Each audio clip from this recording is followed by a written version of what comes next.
Destruction in the mountainous Qinghai province as schools, offices, homes and government buildings were destroyed. Bridges and roads around Yushu have been cracked and others completely cut off. You can spot dead people from every collapsed house. All buildings were damaged, local resident of Yushu said. The injured are everywhere in the streets. A lot of people are bleeding from head wounds. Xinhua news agency quoted a local official as saying, "There is a big crack in the Yushu hotel and the 4-story meeting hall of the prefecture government has collapsed." Local official Huang Limin told Xinhua the soldiers had been sent to the scene to comb through the debris for survivors. Just as Prophet TB Joshua had said, the earthquake in China did indeed cause a big destruction.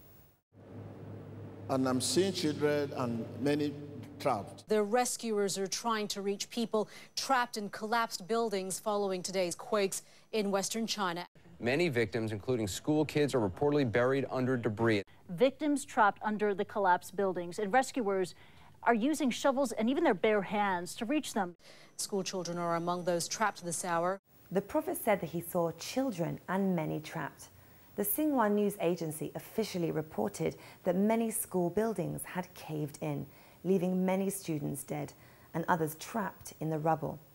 It was reported that 30 to 40 students were buried under a collapsed 4-story building in a school in Yushu Prefecture. "I do not know how many students have died. I recovered several bodies from the debris," said Zhu Lang, a rescuer at the Yushu Vocational School. Chang, a teacher at the Yushu Primary School, a boarding school with about 1,000 students, said, "Buildings in our school were all toppled and 5 pupils have died. Morning sessions did not begin when the quake happened. Some pupils ran out of dorms alive, and those who had not escaped in time were buried." It's a disaster. Nothing will work. No school, nothing. People will be dying. According to state-run media, at least 589 people were killed, more than 10,000 injured in a series of strong earthquakes that hit Qinghai province. When the earthquake happened, it knocked out the hydroelectricity plant, which meant there was no electricity, which meant that airport was not operational. Now, power has been knocked out, houses completely flattened, as you see here.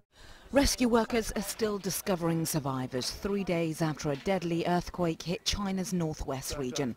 The death toll from Wednesday's 6.9 magnitude quake has soared to nearly 800 after it toppled hundreds of homes, schools and Tibetan monasteries. China's state television has shown footage of soldiers pulling out a young girl from piles of debris of a collapsed building. They cleared wall fragments and dug through the rubble with their bare hands to get to the girl before saving her mother 40 minutes later. Another local resident was saved through a crack of a collapsed building. They'd been stranded there for 51 hours. With temperatures well below freezing at night time, hope is fading fast of finding anyone still alive under the collapsed buildings in and around the town of Giegu, which is where most of Yushu County's 100,000 people live. Another earthquake hits China. Hundreds are killed, thousands are injured, and many more are trapped.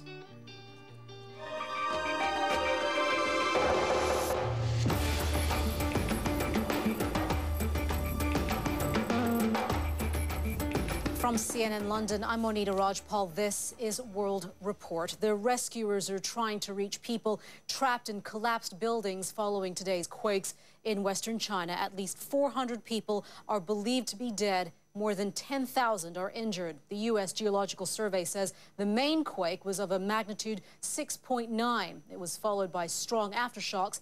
They struck as people were just beginning their day in Qinghai province in a remote area near Tibet. School children are among those trapped this hour. Rescue efforts are being hindered by telecommunications problems with phone lines down. Well, we are staying on top of the very latest developments for you. People will be dying. There is nowhere people will run to.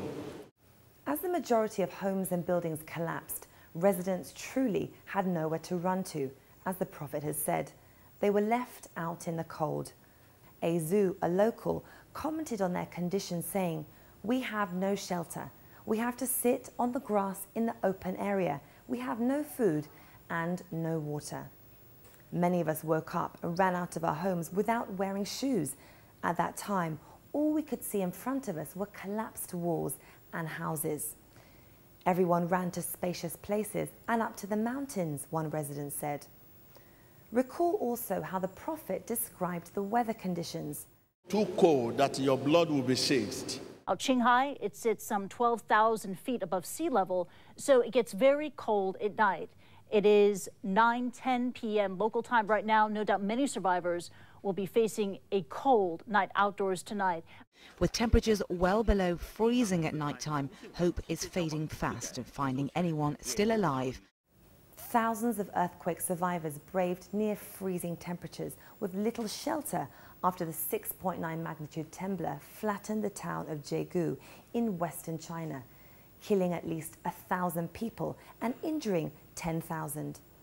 Temperatures were forecast to drop as low as -3 degrees Celsius in the mountainous region of the Tibetan Plateau, more than 4,000 meters above sea level. Many survivors were sleeping outside in freezing conditions, either because their homes had been destroyed or they were too afraid to spend the night indoors. The temperature dropped to freezing at night, and reports stated that snow, sleet and driving winds were expected. Very difficult conditions. We're talking about very high terrain. Because the geography is so complicated, the weather tends to be very complicated as well. And that's a big concern, not just for the survivors that are going to have to deal with below freezing temperatures, but also for the rescue workers that are trying to get into this very remote area. Every one of these dots that you see here has been an earthquake. The main one is this first one right over here. The other ones were all aftershocks. As we zoom in into this area, you'll notice we're talking about the middle of the mountains, very steep mountains. Basically the foothills of the Himalayas. This is part of the Tibetan Plateau, by the way. On average, the elevation in Yushu alone is about 4,000 meters, but it goes up very, very quickly as we head into these mountains that are year-round covered in snow. The temperature overnight will be dipping below freezing again. We expect maybe some light rain, light snow mixing in, possibly some sleet. And for rescue workers coming in, they're going to have to deal with strong winds as well.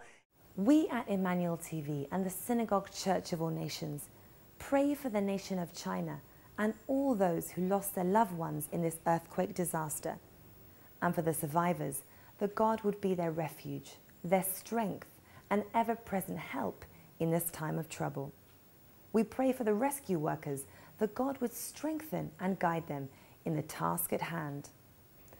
To witness the power of prophecy, join us every Sunday for our live service on Emmanuel TV at 9 a.m. West Africa time, 10 a.m. Central Africa time, 3 p.m. Indochina time, 6 p.m. Australian Eastern Standard Time, 12 a.m. Pacific time, and 3 a.m. USA Eastern Standard Time. This is Ruth reporting for Emmanuel TV. Remember, God is still saying something.